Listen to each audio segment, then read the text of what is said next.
I'm going to call the meeting to order. There we go. This meeting is held in accordance with the Open Public Meeting Act 10:4-6 at SEEK. Annual notice having been forwarded to the New Jersey Herald and the New Jersey Sunday Herald and posted on the bulletin board maintained in the municipal building for public announcements. Would you please rise and join me in a salute to the flag?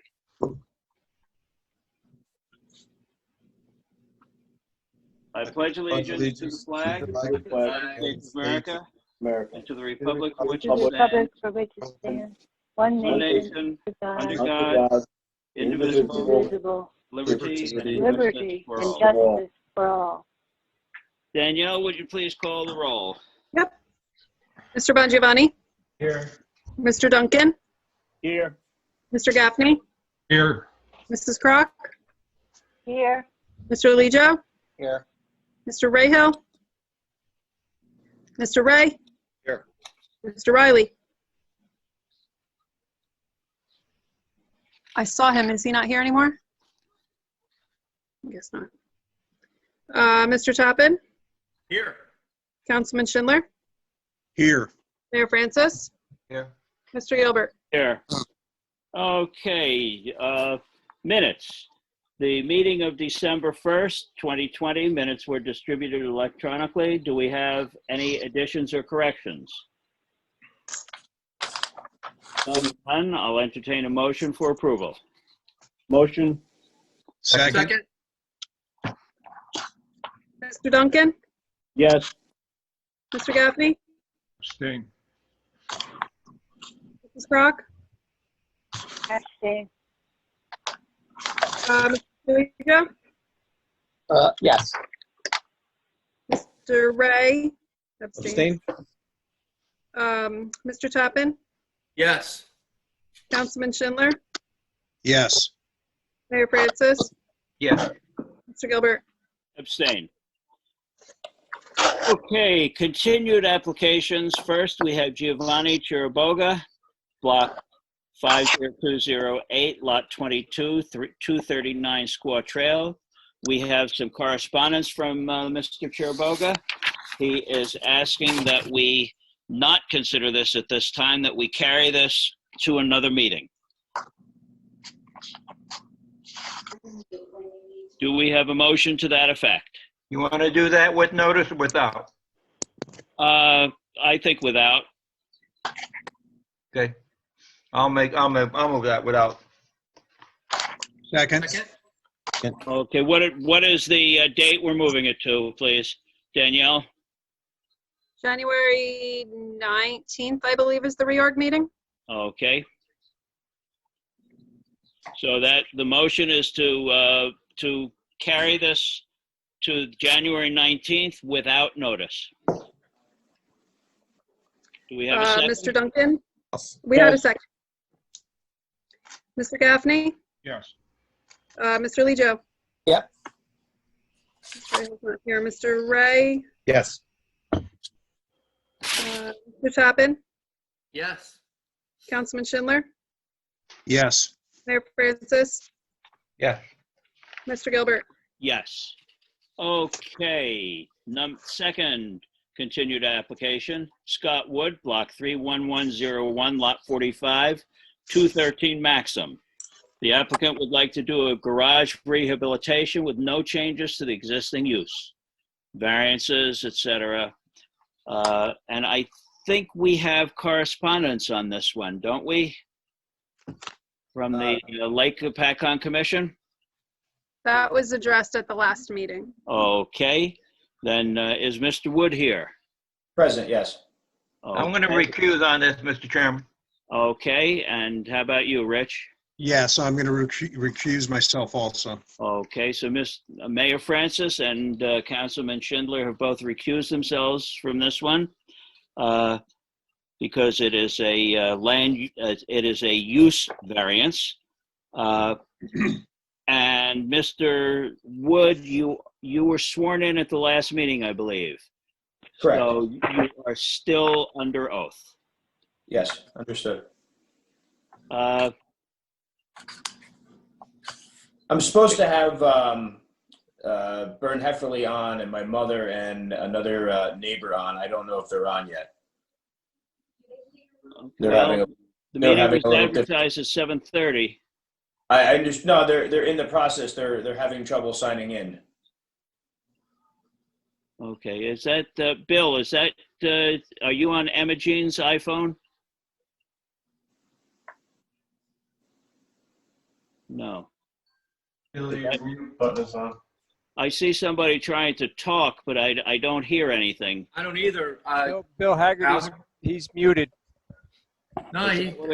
Gene's phone's not muted.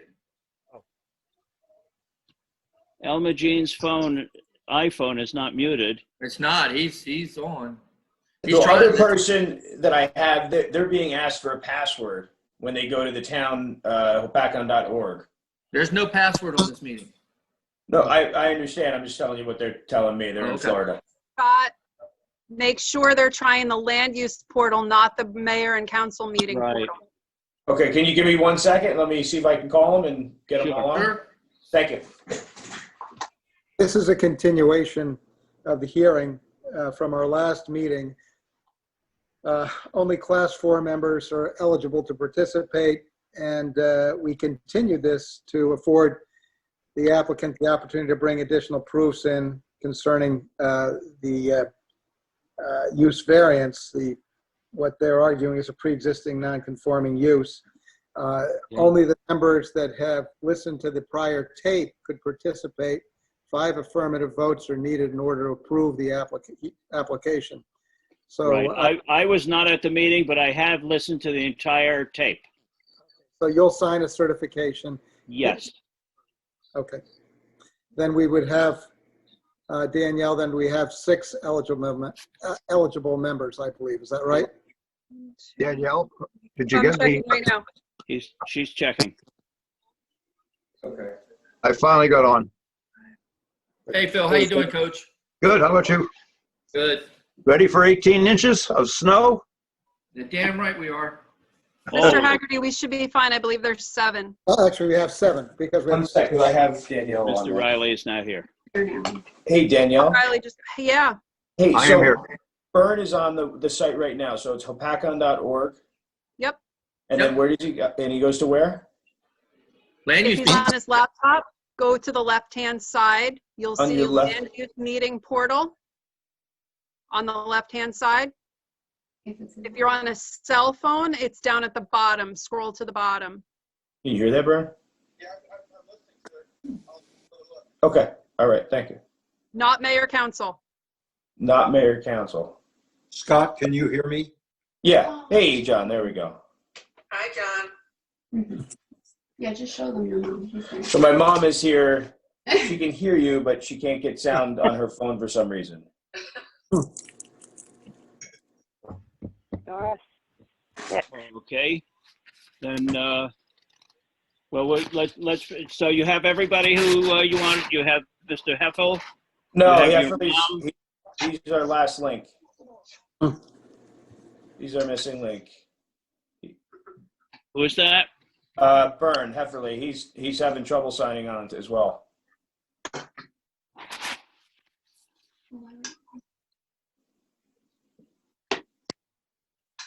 Nobody's in queue.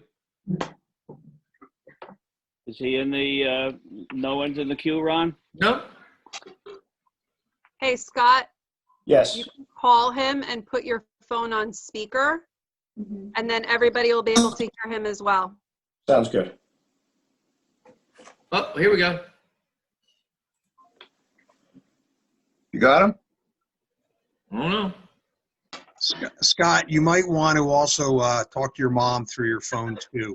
Yeah, that's what we're gonna do. Testify. You might, if we Yeah. can't hear her. Sounds good. Was Bern getting in, or we need to call him?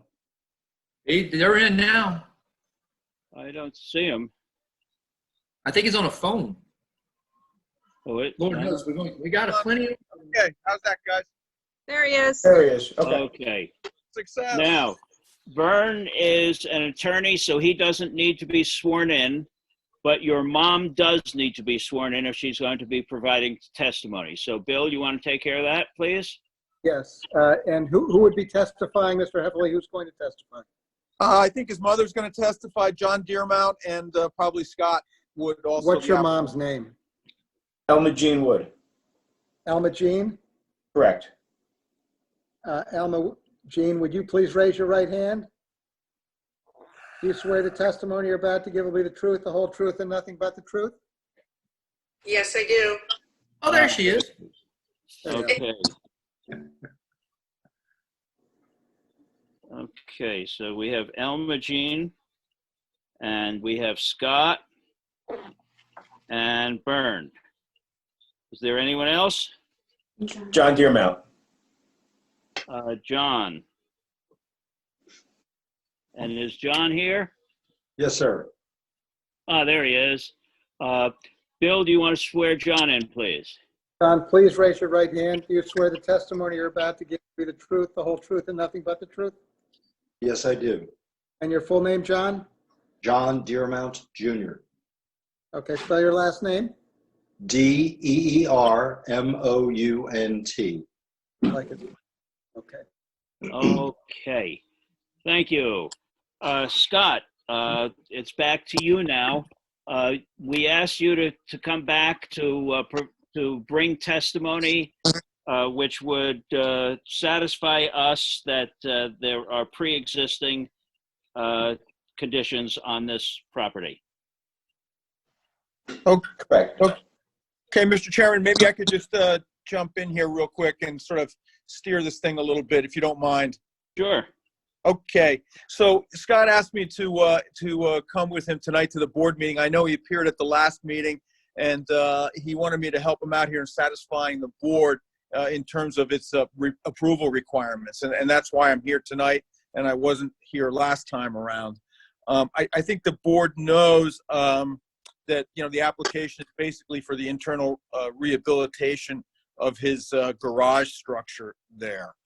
And I think, there were two variances, a height variance and an expansion variance for this non-conforming use. Since the last meeting, we pulled the property tax record cards, and we've confirmed that the building was actually built in 1954. And we submitted that, I think, to the zoning officer and to Danielle also. And the property tax record card reflects a 1954 construction in its current condition. So what sits there today is actually exactly what was built in 1954, which obviously was prior to the zoning ordinance in town. And so I think that sort of solves that issue. But we also have Scott's mother here, as well as John Deermont, who know this structure back to 1954 when it was built, and they can also testify to that if the board wants some additional testimony with regard to the structure back in 1954. So I would ask the board about that. Okay, Bill, what was the date of our of the ordinances? 59. Bill, it's Bill Donegan? Bill, April 1959, I believe. 1959. And, Okay. Can we, Danielle, do you have that, what Mr. Heffley was referring to? You're muted. Okay, unmute. Do you have that? Hold on a second. Yeah, hold on.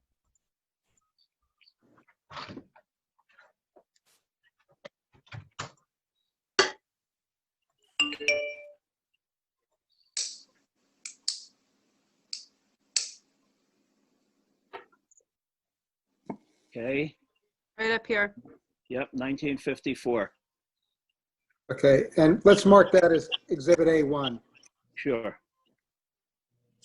And does that card reflect the two structures on the property? Yes, it does. And okay, and the assessment record indicates a total number of bedrooms probably in 1954. Is that right? That's correct. And also, I would add to that that's exactly what's still there today. One bedroom. Yeah. Scott testified to that last meeting from what he tells me. Yes, one bedroom garage. Okay. Thank you, Danielle. Does anyone from the board require additional testimony? Does anybody think that this does not satisfy our pre-existing condition? Wasn't the question supposed to be that the use of that facility was never used as a rental property? And that's the question that was raised before the board that we needed answer. And then Scott was going to bring his mother in to testify that in the time that property had never been used as a rental property, it's always been used as a family property. Okay. Am I wrong there? Let's see if his mother can testify to that. I believe you're on Elma Jean's iPhone. Yes. And did you hear the question that Mr. Riley posed? I did, and the property was always used for family. It was never used as a rental. And for how long did you own the property? I'm sorry? When did you acquire the property? When did you own it? Well, it was my parents' property. Okay, it was your parents. And when did your parents own it? And 1910. it was my grandfather's before that. Oh, so that certainly goes back well before 1954. Yeah. Goes back to 1910. You were familiar with the use before 1959 and up to today, is that right? Yes. Okay. All right, thank you. You're welcome. Okay, Phil, does that satisfy you? Right. Okay, anybody else? Does anybody else have a question? Okay, in that case, where did Mr. Heffley go? I know. I'm right. I'm here, Mr. Chairman. Ah, there he is. So I think the next thing that the application really comes down to are the variances themselves.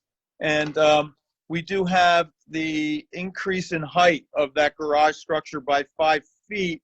And the reason for that is because that third floor, from I think what Mr. Wood has testified to last time around, the rehabilitation of that 60-year-old structure, it's a very small roof line up there, and it's really not functional the way it is.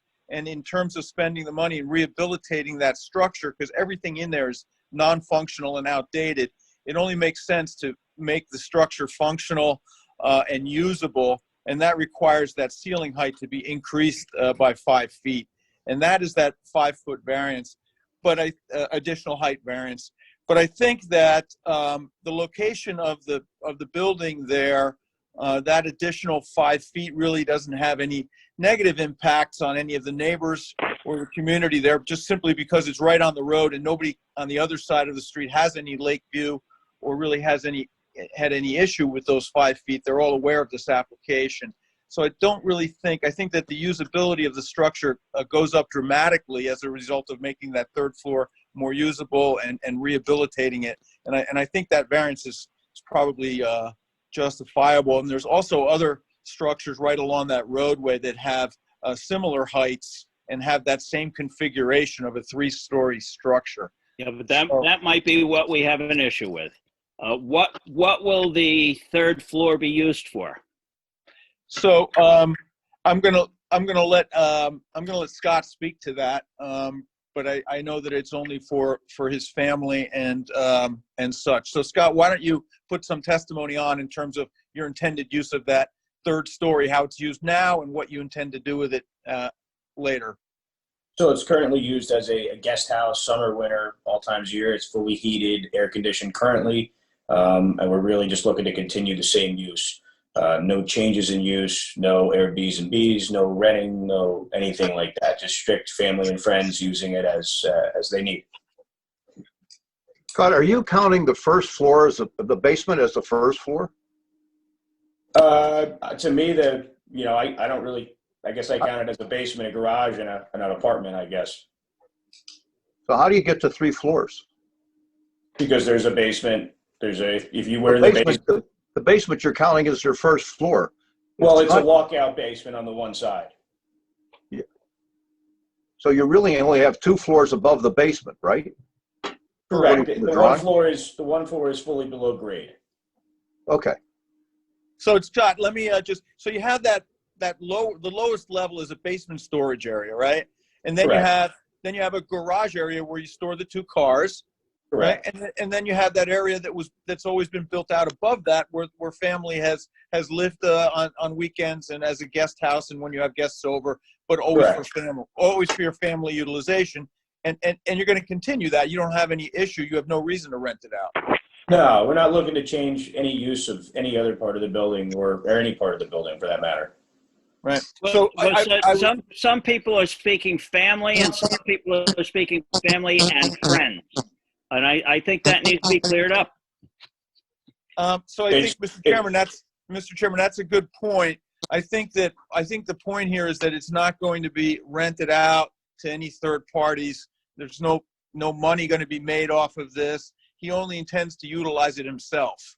So and so I think the distinction is that it's not going to be a rental property ever, nor was it. So does that help? Or did you need something further? That helps me. Let's see, what about the other board members?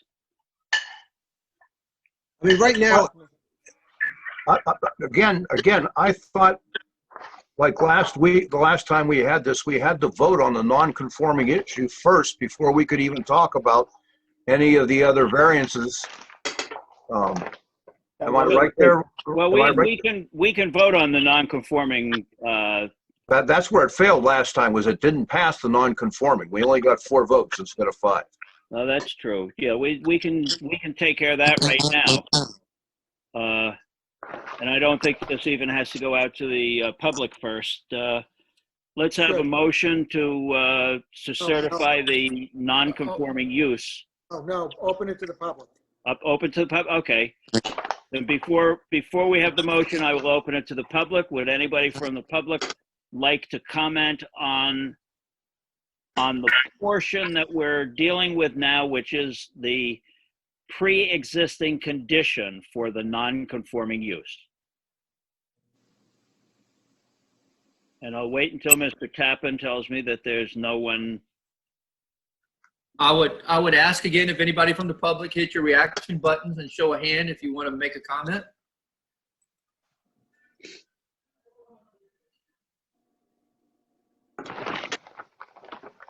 Mr. Chairman, I don't see any. Okay, then I'll bring it back to the board.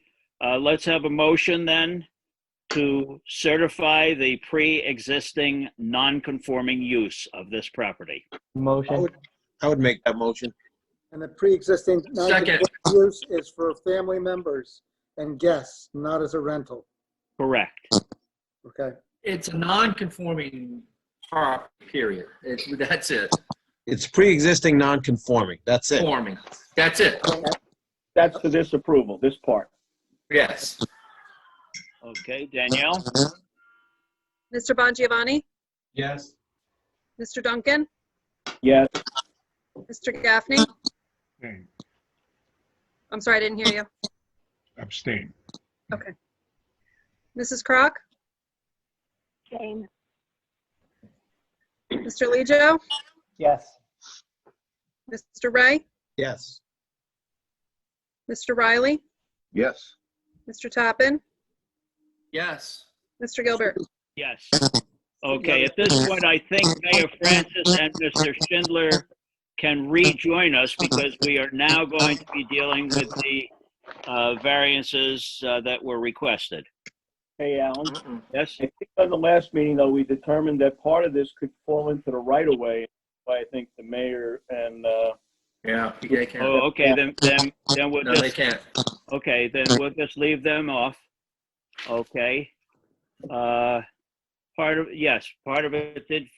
Yeah, see, I'm working a little bit blind here because I don't have my packet. But I do recall that it was I was at the meeting where we discussed this the first time. It was 0.4%. Yes. And let's say, I believe that the plans were that the roof line was going to go a little bit further out. Isn't that correct, Bob? yeah, I mean, yeah, that was one of the issues, that the roof line going out 2 feet, and that went out even further than the building. Right. So that was one of the the character. That was one of the concerns for my questioning. Right. Okay. So, Mr. Wood, do you recall that? Yeah, and tell me if I'm wrong here. I also recall, and maybe I'm wrong, Mr. Donegan saying they don't base those numbers off of overhangs, or is that just setbacks? Mr. Donegan? Yeah, what I had said was that when we're actually measuring the overhang, the setbacks, we go to the foundation, not the roof overhangs. But the board in the past has, well, especially if we're going to a side property line, the board has never been comfortable in approving anything that would overstep a property line. Right. In this case, Bill, it's oversteps in the sense that it's into the road right. Correct. Road right of way. I have a question, Mr. Chairman, of the applicant. Scott, the overhang here, the 2-foot overhang is on the side of the building and also out the front of the building? So currently the building has roughly a 16-inch overhang on it now all the way around. What I mentioned last meeting was instead of having the 2-foot on the roadside, what if we just kept it consistent with the overhang that's presently there and Right, have the so 2-foot the rest of the way? Right. So if you have that same 2-foot overhang and don't change it and don't bring anything further into the right of way, then I think, it would fall under that prior non-conforming use. That's how it was built, and I think we would be okay. But you'd have to agree to scale back that overhang. Yeah, on that, as long as I could just do it on that side and maintain the 0.4%, I'd be more than fine with that. That'd be great. Okay, so we're going to keep it the way it is, and that'll solve that issue. Okay. Other issues from the board?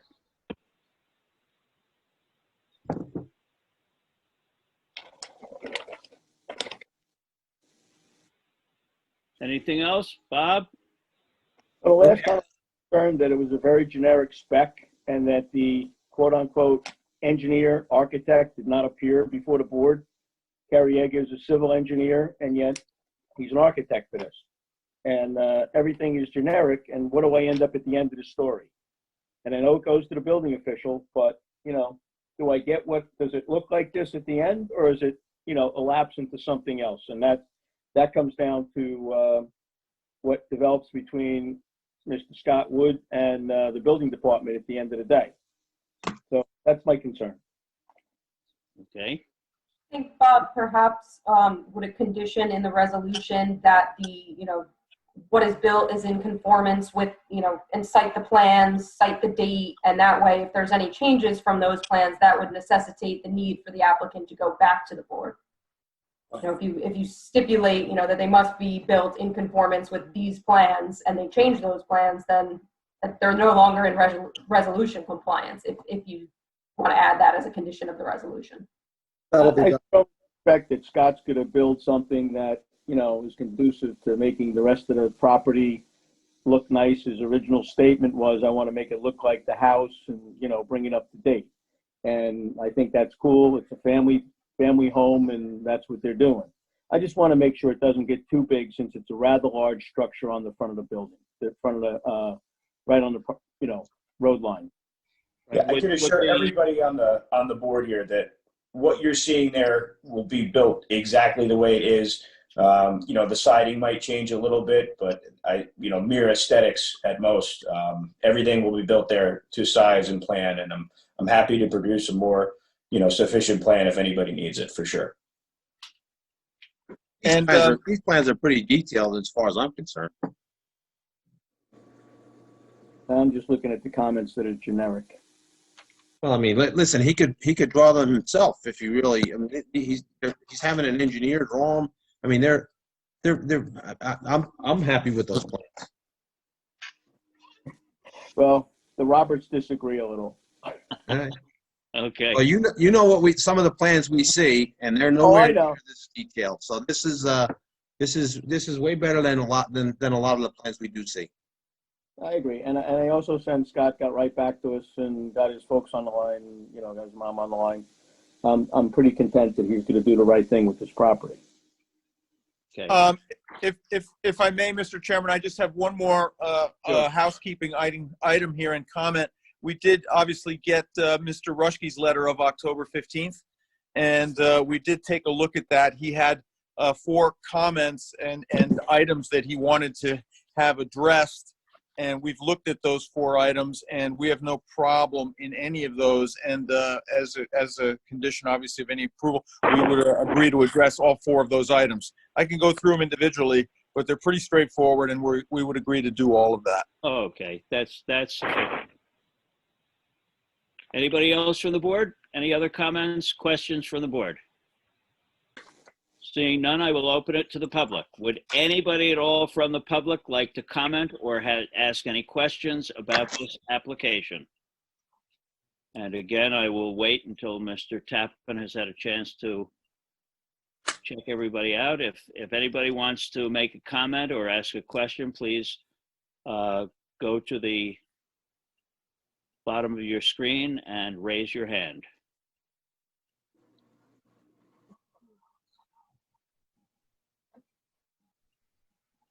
Mr. Chairman, I don't see any. Okay, then I will bring it back to the board. Would somebody from the board like to make a motion? Alan, These variances. to make a motion, but with the stipulations that we comply with the drawings that are there. It will not be used in any rental format. It will comply with the McDonald items, and that pretty much keeps the overhang in compliance with what the existing one is now in the front. Okay. Do we have a second? I'll second it. Danielle? Mr. Bongiovanni, Yes. Mr. Duncan, Yes. Mr. Gaffney, Abstain. Mrs. Crock, Abstain. Mr. Lujo, He's muted. Justin. Come on, Justin. Yes. Wake the baby up. Thank you. Mr. Ray, Yes. Mr. Tappan, Yes. Mr. Gilbert. Yes. How about me? Oh, sorry, Mr. Riley. I had you marked off. Never mind. Mr. Riley, I'm here. are you a yes? I'm a yes. Okay. Slid off the Okay. bench. Thank you very much. Sorry, Mr. Phil. Wood, you have your Okay. approval. Thank you very much, ladies and gentlemen. Thank you very much. Thank you. Enjoy the evening. Good night. Thank you. Good night. Thanks, night. Mr. Chairman. Bye-bye. Okay. Now we go on to new applications. Tara McMinn, Block 30702, Lot 2, 24 West River Styx Road. Applicant would like to add a basement and second-story addition to the back of the house. There are some variances, etc. Is someone here? There. I see Tara McMinn. And someone else. This is my husband, Ryan McMinn. Okay. You want to be? Are you both going to testify? Yes, sir. And is there anybody else who will testify? Yes, we have our architect, Joe Gates. Okay, Bill, do you want to swear them all in, please? Everyone who's going to testify, please raise your right hands. Do you swear the testimony you're about to give will be the truth, the whole truth, and nothing but the truth? Yes, sir. Do.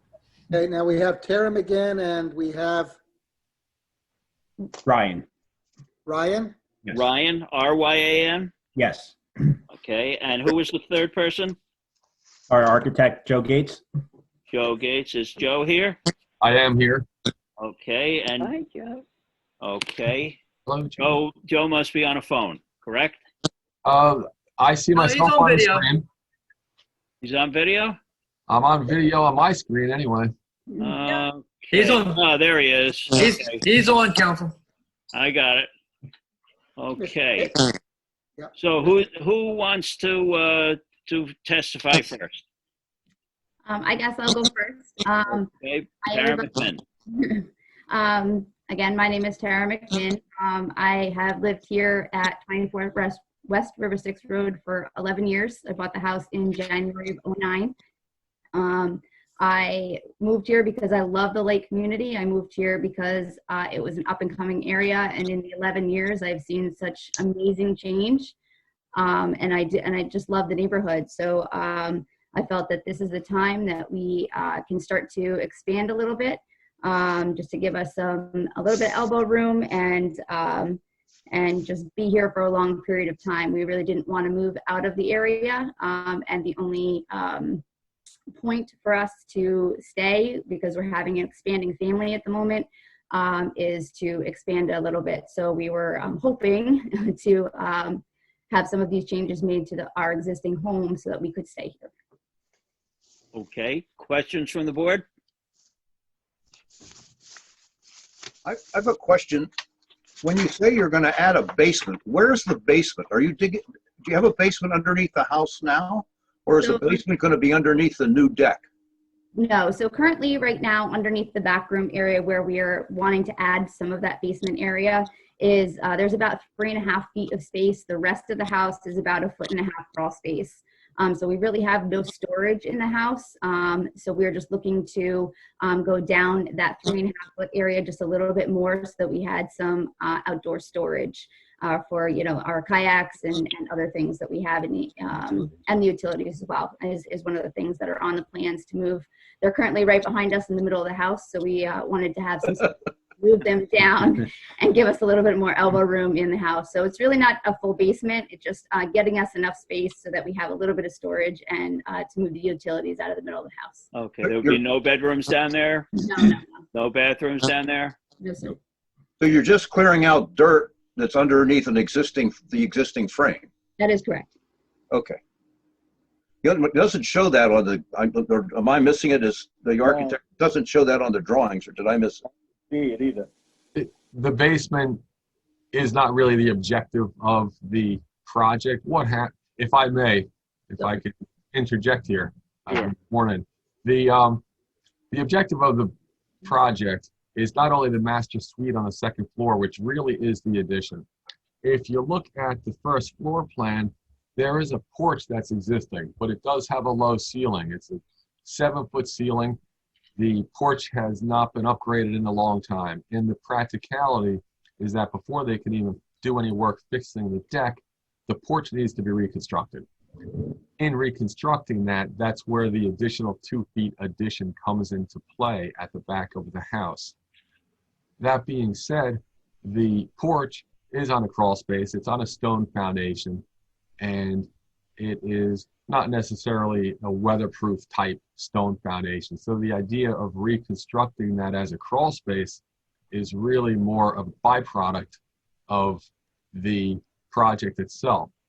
And that's why a lot of times in preliminary drawings or zoning board applications, if it's a basement or crawl space that really isn't substantial in the project, we don't necessarily add that into the design. So we apologize if there's any mix up in that. It seems that some of the reports think more of, you know, in the Lake Commission's report, mentioned more of a basement addition, but the basement is really just the foundation of this. And if it's 5 or 6 feet high, it's not habitable space. So that's why we, as the architect, didn't call any attention to that. If you look at the left side elevation at the lower right of the drawing that's on the screen now, you can see where the second floor addition is hatched in, meaning it's hatched in with siding. The room below that is existing except for the 2-foot bump out toward the lake. Thank you for the arrow. That's perfect, because I was going to try to do that behind me on the camera. And if you notice below that, there's a foundation where the hatching, as it's called, represents dots for cement plaster. That's the basement that's being referred to. But again, it's not a basement with respect to finished off use or really objective of the house. It's the idea of just trying to make it a little better. And we did caution them, they've lived in Hopatcong long enough. So the idea of digging out the basement may be easier said than done. The idea is that they can get a couple feet before they hit the ledge rock without going crazy. They're not looking to hammer out an 8 and 10 foot basement by any stretch. That would be much more difficult than it would be worth doing. And by all means, Tara and Ryan, if I have said anything conflicting with what we have discussed this year, please chime in. Nope, that's a perfect explanation. That's exactly how it unfolded. I'm sorry, in the drawing that we have, that area that you have that's hatched underneath the basement, that's nice and dark. When I look at my drawing, I can hardly see that. That's the reason I was asking the question about the basement. If I had seen that hatch marks like you had there, I probably wouldn't have even asked the question. Oh, okay, You gotcha. probably have a copy, right? I have a copy and it just looked like there's a couple dots there. It doesn't look anything like it does on the drawing that you're showing up on the screen. Right. So Sometimes the copies don't copy that well. I apologize. Right. The PDF is a little heavier in the texture, so to speak, and in the line weights of what we call the hatching from a drafting standpoint. The shingles, the siding, that's what they call the stipple, the dots. You're right. It looks much more in the PDF drawing than it does in the paper copy drawing. Okay. Anybody else on the board? Any other comments, questions from the board? So then the second story addition is really going to be over top of almost an existing structure. That is correct. The second floor addition is over top. And just to make sure that we all are on the same page, the first floor is bumping out 2 feet, and then the second floor does have a 2-foot cantilever. So it's going on top of the reconstructed porch, but it is in the air going a little closer to the lake. You know, the foundation doesn't go the extra 2 feet out, but the second floor is 2 feet farther out. Yeah, the building does, but the foundation does not. Exactly. Okay. Okay. Anybody else from the board? Joe, the plans say preliminary plans. What's going to expand on these plans?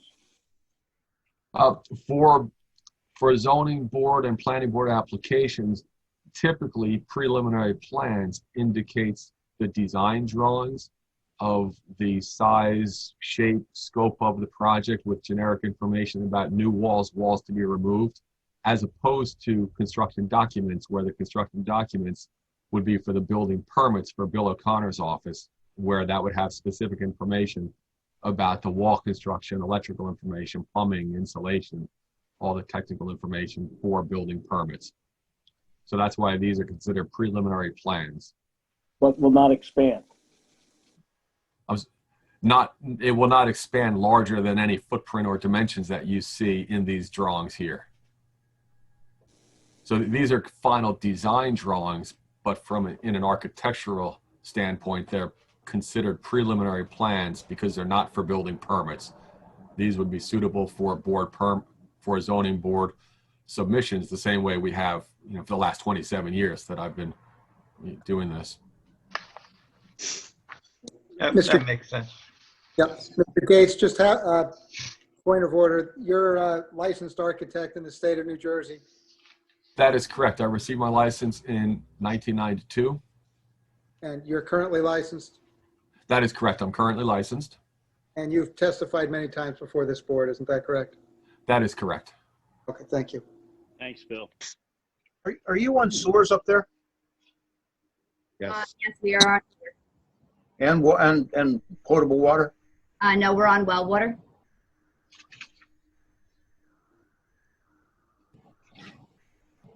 Anything else? Compliance with John's comments? Do we have anything there that's a problem? Yeah, I'll just chime in. Have the applicants had a chance to review the letter from Mott McDonald dated November 9th, 2020, which included 6 comments, one of which is compliance with NJDEP regulation permit by rule number 16 for the rear deck. You had a chance to review those? November 9th. Is that the engineering? I'm sorry. Yes, that is a letter from Mott McDonald dated November 9th. That's correct. Yeah, we've gone through it. Any questions, concerns, or issues with meeting any of those conditions or the stipulations set forth there? If I could just jump in on the number 1 item, and also I'm sure most important item in everyone's view, we have discussed this application with Jeff Carriaga, engineer who has been before the board and who we've worked with for a long time with respect to the DEP application and the permit by rule.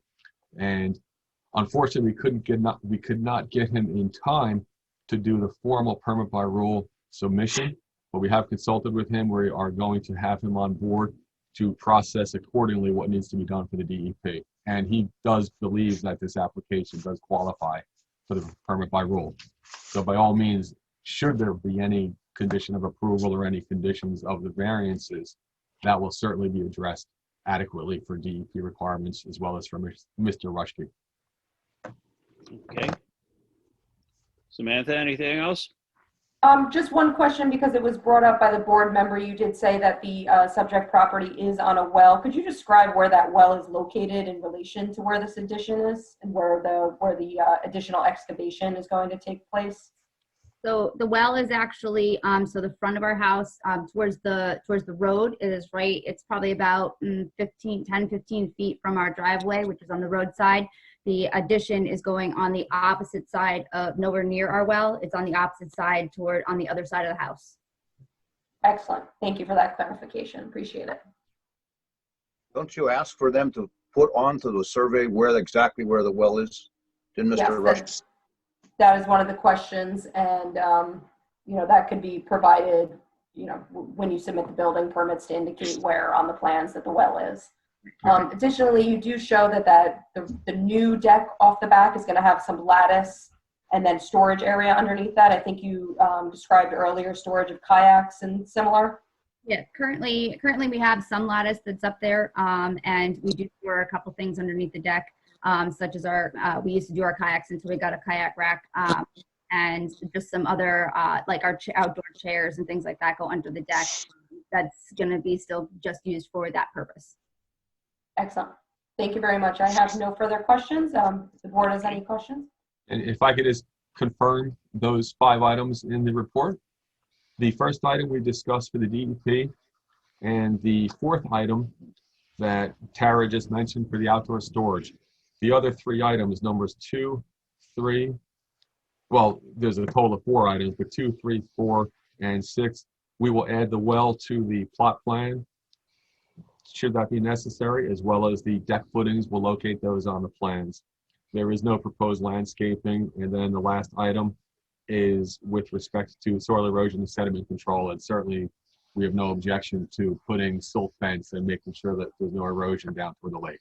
So certainly we're in agreement with the items from Mott McDonald. Okay, thank you, Mr. Gates. All right, let me open this up to the public. Would anybody from the public like to comment on or ask questions about this application? Anybody at all? I'll wait for a moment. If anybody does, please go to your screen and raise your hand.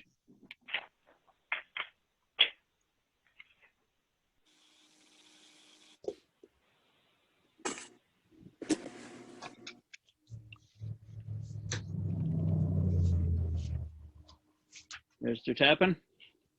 I see none. Okay, I'll bring it back to the board. Do we have a motion from the board, from a member of the board? I'd make a motion that we accept the application. What was that, Ron? Just note for the I record. said I'd make a motion that we accept the application with acceptance of the technical review 1 through 6 and make that motion. Okay, do we have a second? I would second that. Okay. Who made Danielle? the second? Yep. Who Who made was the the second? Was that Bob? Yes. Bob Thanks, Ray. Mr. Duncan? Mr. Gaffney? Yeah. Mr. Lejo? Yes. Mr. Ray? Yes. Mr. Riley? Yes. Tappan? Yes. Councilman Schindler? Yes. Mayor Francis? Yes. Mr. Gilbert? Abstain. I'm going to abstain because I didn't have an opportunity to look over the plans yet. Just for the So- record, I did receive a report dated December 14th of this year from the Hopatcong. The board had that, and the applicant would have had it as well. Okay. Okay? Thank you. Okay, is there anything else on this application? How soon do you want to start construction? As soon as possible, actually. I mean, not with 20 inches of snow coming, but we would like to start soon. well, like I said, we have an expanding family. I am 6 months pregnant, so with our second child coming on. So the sooner we can get this with a little bit of extra room, the better off. Would you like a waiver? Would you like a waiver? So of- a waiver? Would you Yes, like a you do. waiver of memorialization? Yeah. That way you can go in as soon as you feel necessary and start getting permit. Yes, please. Okay, somebody. Don't do that. that They'll be motion? calling me now. They'll be calling me tonight if you do it too soon. Yeah, you make that motion. Okay, we have a motion. Do we have a second? I'll second. Mr. Duncan, Yes. Mr. Gaffney, Yes. Mr. Alegio, Yep. Mr. Ray, Yes. Mr. Riley, Yes. Mr. Tappan, Yes. Councilman Schindler, Yes. Mayor Francis, Yes. Mr. Gilbert. Yes. Okay, you have it all. Good luck with it. Thank you, ladies and gentlemen of the board. Thank you so much. Okay. And I promise we'll have the snow plowed by Thursday afternoon. We'll be good to go. Which Thursday, Ron? Okay. Thank you, Good guys. night. Thank you. Have Okay. a good evening. Good luck with it. Enjoy the holidays, everybody. You too. You as well. I like your sign on the wall behind you. Thank you. Okay, the next new application, Hudson Farm, Block 50002, Lot 7, 270 Stanhope Sparta Road. Applicant would like to amend the site plan for the addition of electronic gate system to be added to 2 driveways and the addition of 2 stone columns to hold the gates. Someone here to represent the Hudson Farm. Yes, good evening, everyone. William Askin, the law firm of Askin and Hooker and Sparta on behalf of Hudson Farm. Okay. I have, I think, 3 witnesses on the call tonight.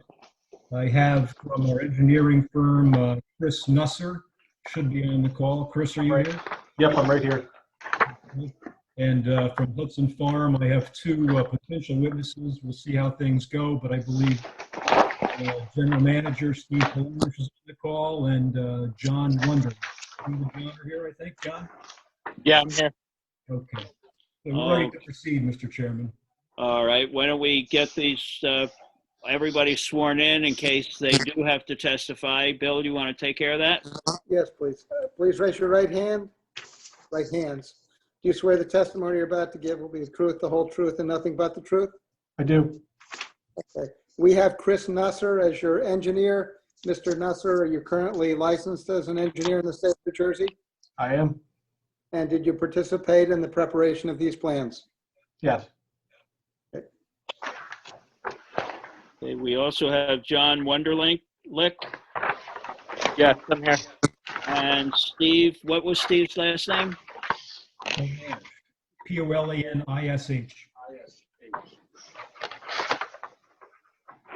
Okay, we can proceed.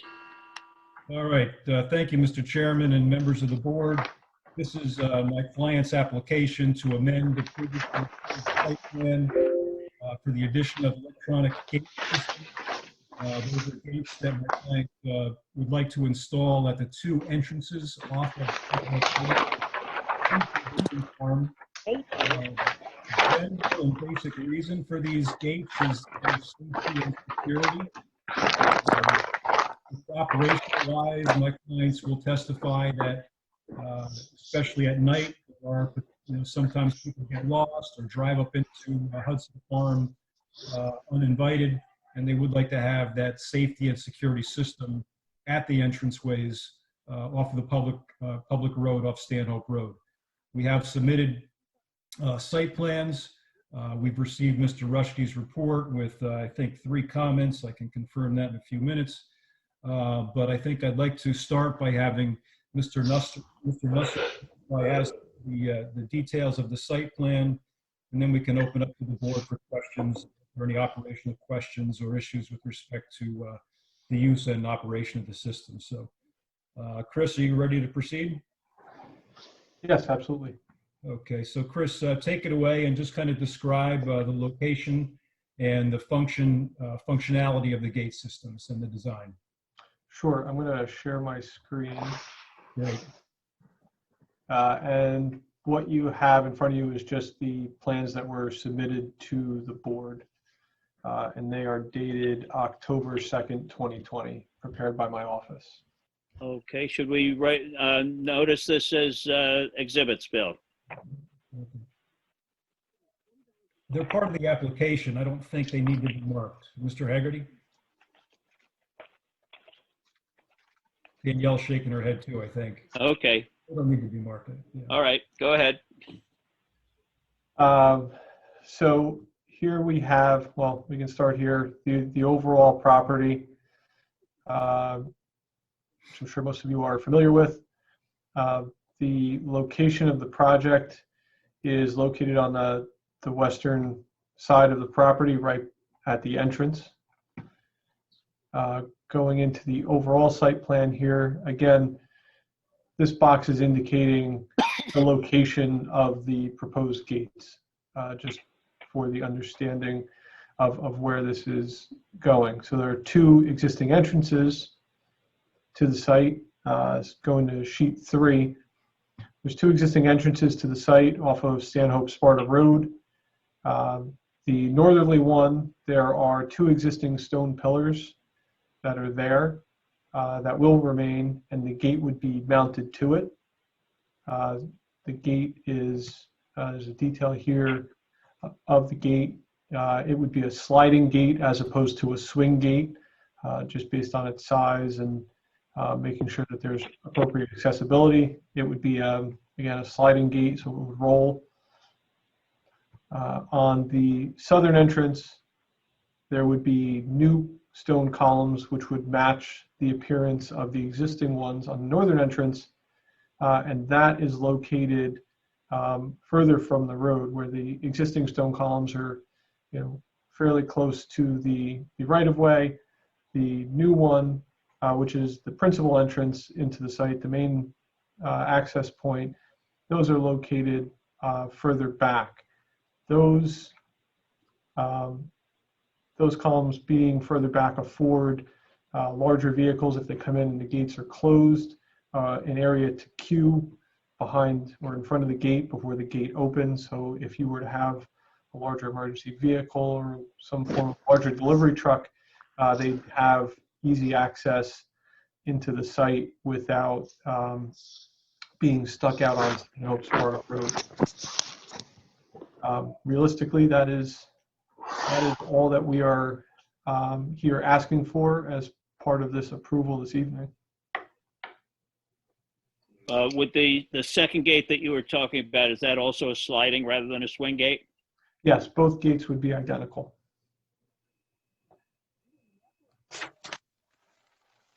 Except one gate's bigger than the other, right? Yeah, the one. You said they're identical. You mean conceptually similar? Similar, but they're not identical. In appearance, yes. Yes, they are substantially similar. Do they reduce the size of the driveways at all?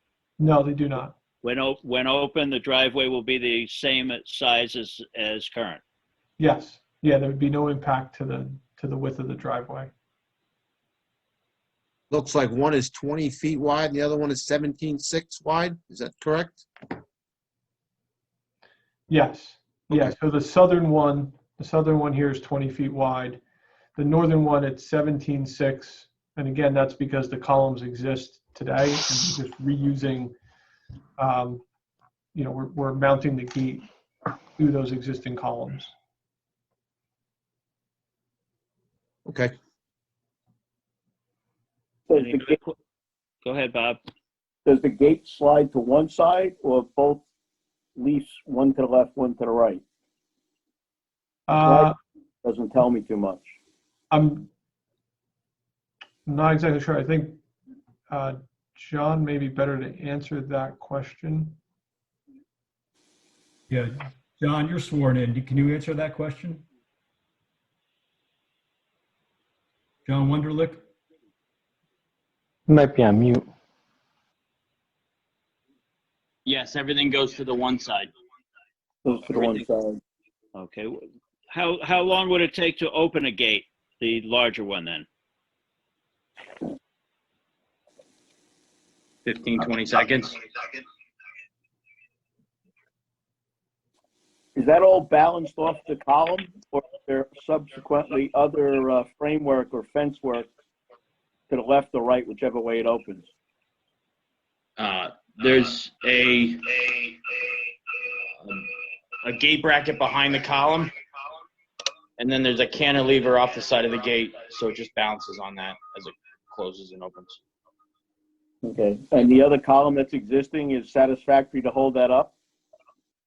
They're not actually fastened to the column.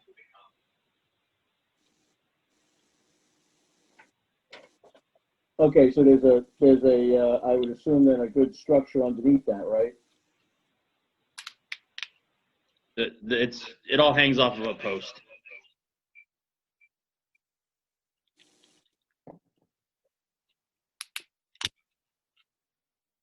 Okay, some ambiguity.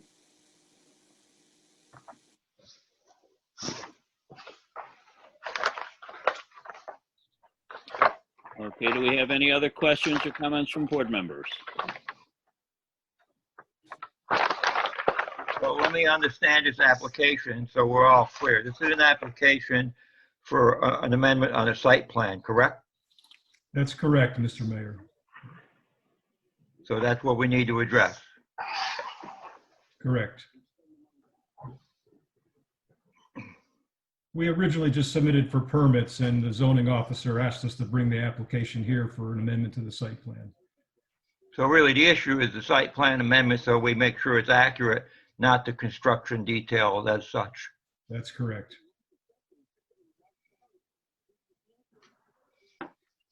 Okay. Anything else from the board? Okay, Mr. Askin, did you want to address the Mont McDonald letter at all? Yeah, I can address that, and I guess my clients and our expert can chime in if needed, but Mr. Rushke asked us to confirm that we will either apply for a Highlands exemption or for a non-applicability determination, which we plan to take care of. Because the proposed development is within the freshwater wetland transition area of the property, we are required to get an application into the DEP, and that's pending.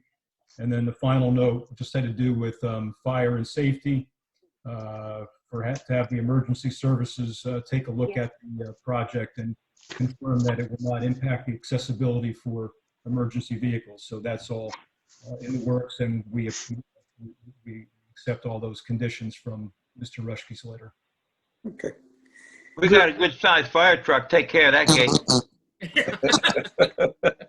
Is there a manual override to get that in case the power goes out? John, can you answer that? Yes, there's a manual override in the box, and I did speak to the fire marshal before we started this and asked what requirements he was going to ask for. And he just asked to know the code for the gate, and his other comment was the fire truck would take care of the gate if needed. Okay. But do they need any improvements from the county for this? I don't think so. No, they do not. Okay. It doesn't change the ingress or egress or sight lines. Okay, let's open it up to the public. Would anybody from the public like to comment or question this application at all? Anybody at all? I'll give Mr. Tappan a moment to look it over. You're muted, Ron. Oh. Ron, you're muted. Yeah, I got it. Hold on here. I don't see anyone. We'll give it a few seconds here. Still a lot of people on, so going back to a couple screens here. Right. There's somebody on the phone that's trying to talk. I don't have a name. Are you trying to talk? Nope. Nope. Okay, then I will bring it back to the board. Would somebody from the board like to make a motion on this? Mr. Chairman, this is classified as a use variance because the use is not permitted. It's not a functional expansion of the facility in any way, shape, or form. So really, essentially, it is just an amendment of the site plan, but only the class 4 members should vote. Right, okay. But this is not a variance involved, Bill. It's not a variance. Well, it affects a non-conforming use. I just think it's better that the class 4 members vote. Well, I don't mind that, but I need to know the technicals of why it affects a non-conforming use. Because what's non-conforming about it? The entire use of the site is non-conforming. The use of Hudson Farms does not conform with the permitted uses in the zone. Really? I don't think it's a significant deal here because this is a gate. You know, frankly, it doesn't affect It's a gate. Yeah, it doesn't affect. It doesn't affect the functioning of the site other than provide security. But it's a technical matter, and we live in a technical world. It affects a non-conforming use. But the application is not for a use. The application is to adjust the site plan. Understood. I'm of the opinion that we pay our experts for their opinion, and we should generally follow them. Just because they're experts don't mean they're always right. No, just because you're mayor doesn't make you always right either. So we'll just ask Mr. Francis and Mr. Schindler to recuse themselves. Danielle, would you please call the roll of the class 4 members? Whoa, it's not just class 4, is it, Mr. Haggerty? It's everybody but the council people, right? Right, if I'm right.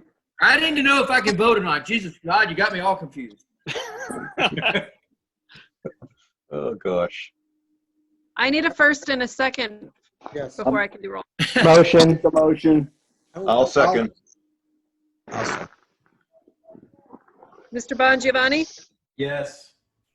Mr. Duncan, Yes. Mr. Gaffney, Yes. Mrs. Crock, Yes. Mr. Lejo, Yes. Mr. Ray, Mr. Ray, Yes. Mr. Riley, Yes. Mr. Tappan, Yes. Mr. Gilbert. Abstain. Okay, Hudson Farm, you have it. Okay, thanks, Mr. Chairman. Thanks, everyone. Thank you very much, Mr. Askin, and the others who testified as well. Okay, we will move on to our last new application, Bella Rosa Realty, Block 10707, lots 6, 7, 8, and 9, Lakeside Boulevard. I don't have an address, but I will ask first that Mr. Riley, Mr. Schindler, and Mayor Francis recuse themselves because this is definitely a use variance. I will recuse. And the applicant is seeking I will preliminary recuse and also. final site plan approval, bulk variances, and use variances to convert commercial space to residential space, etc. We have correspondence from our legal expert about this one. I assume everybody has seen that. And with that, I will ask if anybody is here to represent Bella Rosa Realty. Yes, thank you, Mr. Chairman. This is Tom Malman. I'm an attorney with Dave Pitney and Parsippany here on behalf of the applicant. Nice to see you all. And thank you for summarizing the application for us for preliminary and final site plan approval as well as bulk and use variances. The property on Lakeside Boulevard, probably a property you drive by almost every day. It's a very prominent property in the borough. And you may be aware this applicant was before the board about 3 years ago in 2017. This applicant's owned the property for about 5 years. And in 2017, he came before you to convert some of what were then commercial space to residential space. The board saw fit to approve that application at that time. Tonight, we're kind of continuing the trend with that. We're proposing to convert additional commercial space to residential space in the existing buildings. Also proposing to build 3 new residential buildings on the site. And of course, most of the property is in the business zone, which does not permit residential uses, which therefore requires a use variance. There is a small part of the property in the back in a residential zone, which is not being developed. It's a very prominent site. We think we've done justice to it in terms of this design. We hope that we'll show you tonight, and if we finish tonight, it's an attractive design, one that will fill out this property and be complementary to the properties around it as well and provide nice additional housing stock for the borough. We have 4 witnesses. Will you have anybody else testifying, Mr. Melman? Yeah, we have 4 witnesses, Mr. Chairman. We have Mark Demigliano, who's a licensed engineer with Dykstra Walker. He'll be first. We have Ryan Devaney, who's an architect. We have Robert Mazzola, who's with Atrium Development Company. And last but not least, John McDonough, our planning consultant. We'll see how far we get tonight. bring all of them forward to be sworn in, please? Sure, gentlemen. Are you all there? Mr. Yes. Haggerty, you want to swear them in? Yes. Gentlemen,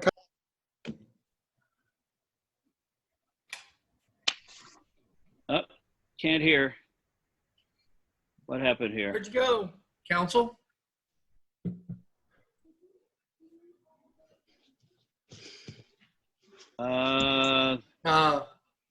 Let's We try. have a problem, Houston. The council has left the meeting. Hold on here. All right, hold on a second. Yeah. Wrong. This is never good. Welcome back, Al. Mr. Haggerty, are you with us? Okay, here we go. Bob, you having fun yet? Yeah. It was fun up till now. There we go. Whew. Okay, Mr. Haggerty, you're muted. Come on, unmute. Bob, you're... I'm unmuted now. There we go. Okay, Mr. Haggerty, it's up to you again. I'm trying to unmute. Okay, sorry. It keeps fading out on me. I don't know. That's the third time tonight. We swore the witnesses in, and then there was a dead spot here. I don't know what was Well, spoken. you want to swear them in again? We didn't hear that at all. Oh, all right. Please, gentlemen, raise your right hands. Do you swear to the testimony you're about to give with the truth, the whole truth, and nothing but the truth? Yes, I do. Yes. Could you recite your names My name's in sequence? my name's Mark Gimigliano. It's spelled Gimigliano. Okay, and Ryan? My name is Ryan Devenny. Last name is Devenney. And Robert? It's Robert Mazzola, Mazzola. And John? Hi, everyone. My name is John McDonough. That's spelled MC, capital DONOUGH. Thank you very much. Back to Mr. Melmont.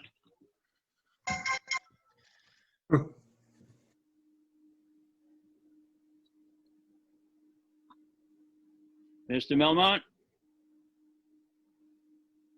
I don't hear you. I see the other fellows, but not you. Let's see. Ron, do you see him? Ron, you're... Yeah, apparently we're changing locations. Hold on. Okay.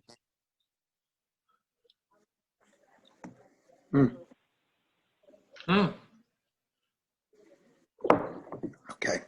Oh, there he is. I hope this night gets better than this. Okay, Mr. Melmont, back to you.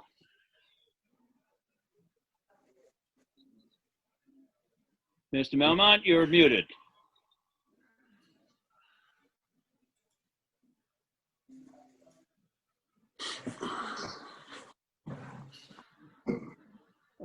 Oh, he's going all together now.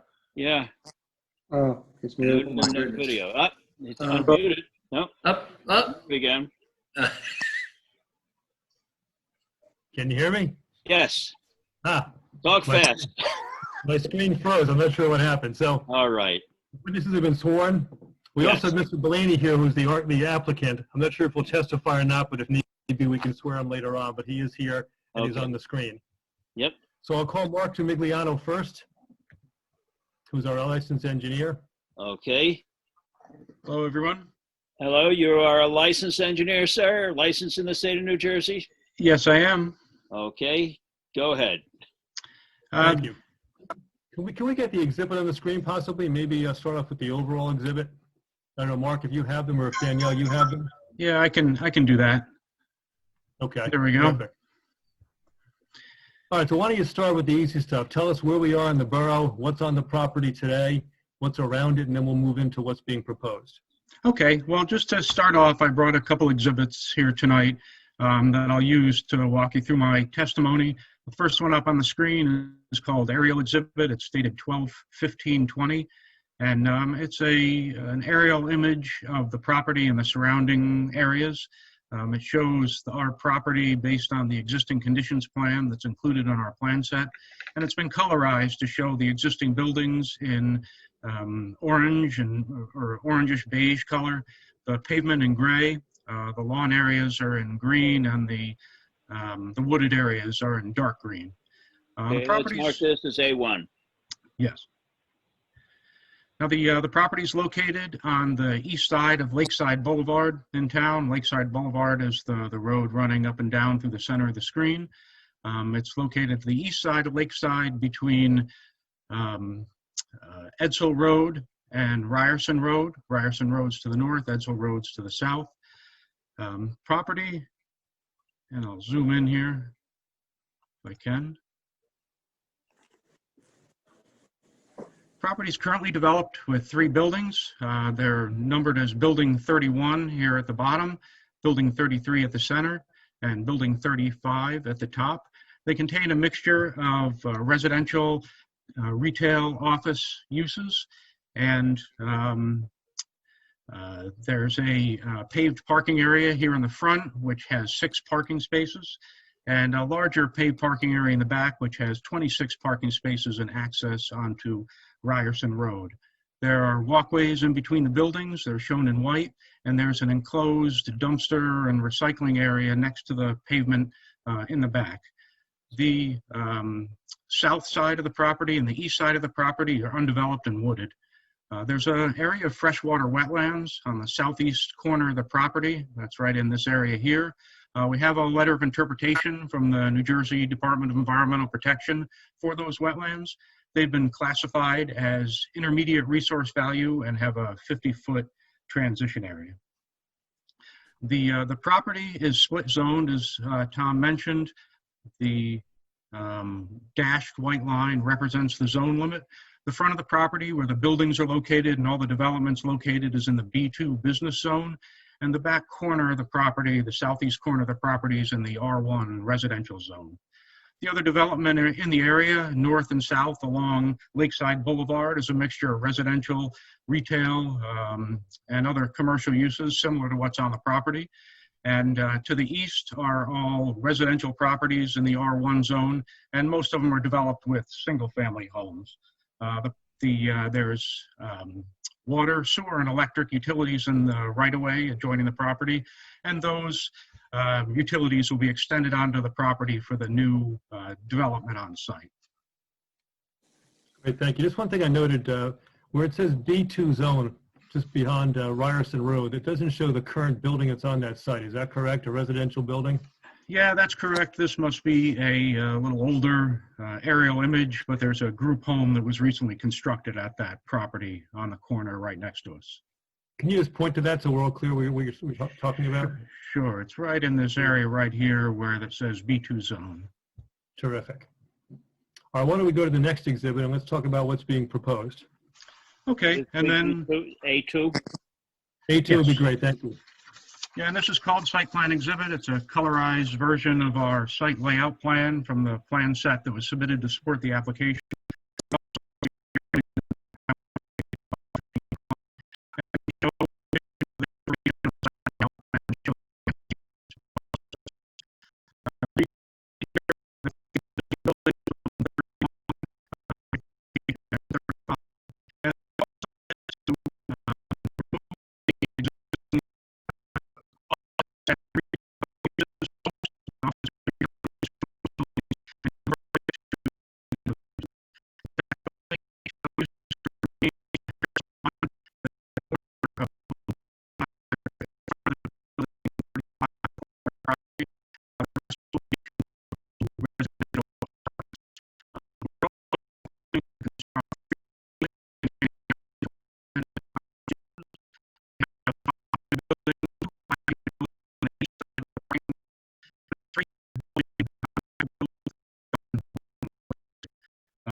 that there might be some waivers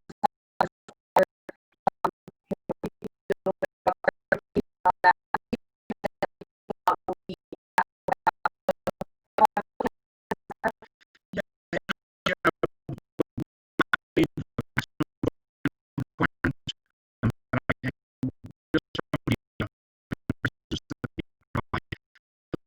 Could be some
just looking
Seeing no one else, I'll give back to the board. Why is the board?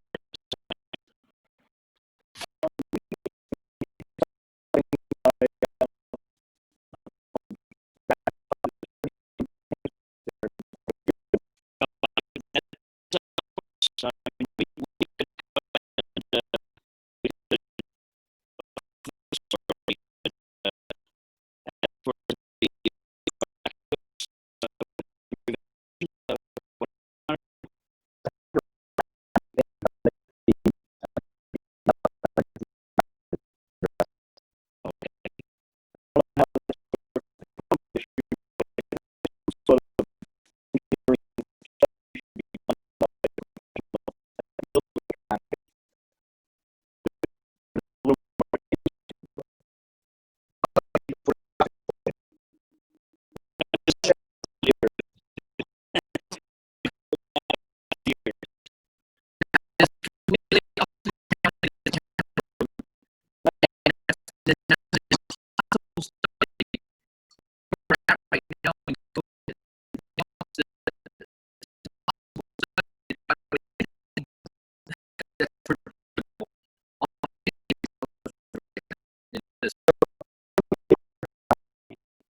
and phase two, may,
Is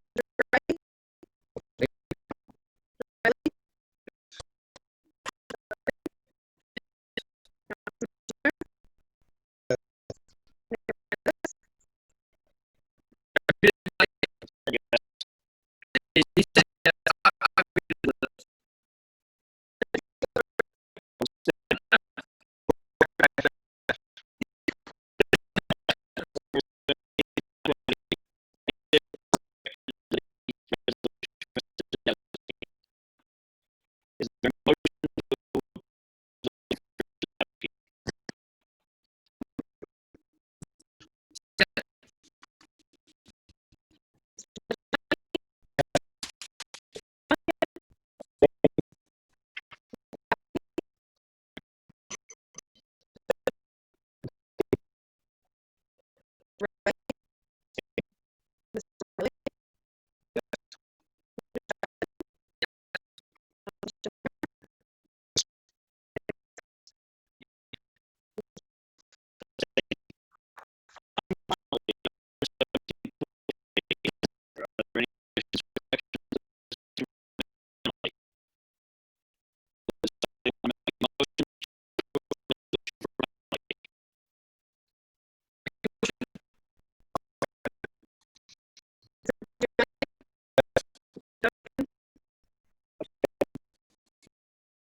on that.